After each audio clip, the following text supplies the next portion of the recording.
আজকে আমার বেস্ট ফ্রেন্ডের আবদারে আমি আমার নিজের হাতে একটা ছোট্ট গিফট তার জন্য রেডি করছি।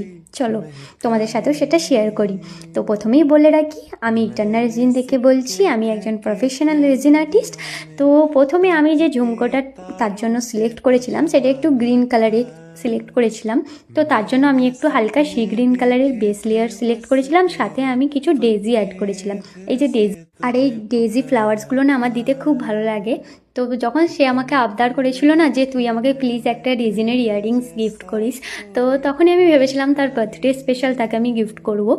কেননা কিনে তো অনেক কিছুই দেওয়া হয়, কিন্তু নিজের হাতে বানিয়ে দেওয়ার জিনিসটার আলাদাই একটা ইমোশন জড়িয়ে থাকে।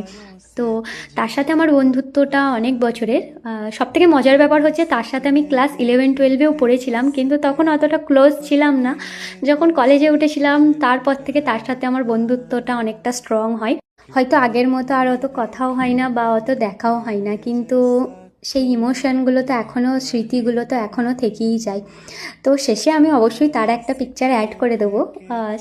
তাকে যখন আমি এই গিফটটা দিয়েছিলাম তার যে রিয়াকশানটা ছিল সেটা তো আমার ক্যাপচার করা হয়নি। সে তো খুব খুব খুব খুশি হয়েছিল, আর তার যে এই রিয়াকশানটা ছিল না সেটাই আমার কাছে অনেক। তো তোমরাও জানিও তোমাদের কেমন লাগলো, আর এই ধরনের কোনো কিছু কাস্টমাইজেশনের জন্য স্ক্রিনে দেওয়া নাম্বারে অবশ্যই মেসেজ করো। Thank you.